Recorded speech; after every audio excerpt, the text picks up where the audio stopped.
தமிழ்நாட்டை தலைகுனிய விடமாட்டோம் என்பது ஒற்றுமையை உணர்த்துவதாக முதலமைச்சர் மு.க.ஸ்டாலின் பெருமிதம். கல்வி அறிவை சிலர் கொச்சைப்படுத்த முயற்சிப்பதாகவும் குற்றச்சாட்டு. வாக்கு திருட்டுக்கு எதிரான போராட்டங்களை மக்கள் இயக்கமாக நாடு முழுவதும் பரப்ப காங்கிரஸ் திட்டம். பாட்னா செயற்குழு கூட்டத்தில் முக்கிய ஆலோசனை.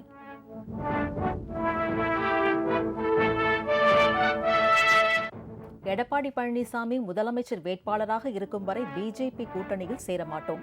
அண்ணாமலை கோரிக்கையை நிராகரித்தார் டிடிவி தினகரன்.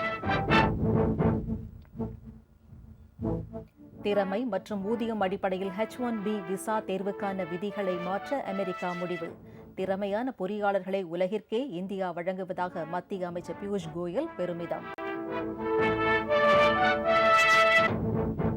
கடந்த 3 ஆண்டுகளுக்கான கலைமாமணி விருதுகளை அறிவித்தது தமிழக அரசு. நடிகர்கள் விக்ரம் பிரபு, S.J. சூர்யா, மணிகண்டன், நடிகை சாய் பல்லவி, இசையமைப்பாளர் அனிருத் உள்ளிட்டோருக்கு விருது. பொன்னியின் செல்வன் திரைப்பட பாடல் பதிப்புரிமை மீறல் வழக்கு. இசையமைப்பாளர் A.R. ரகுமானுக்கு விதிக்கப்பட்ட 2 கோடி ரூபாய் அபராத தொகை ரத்து.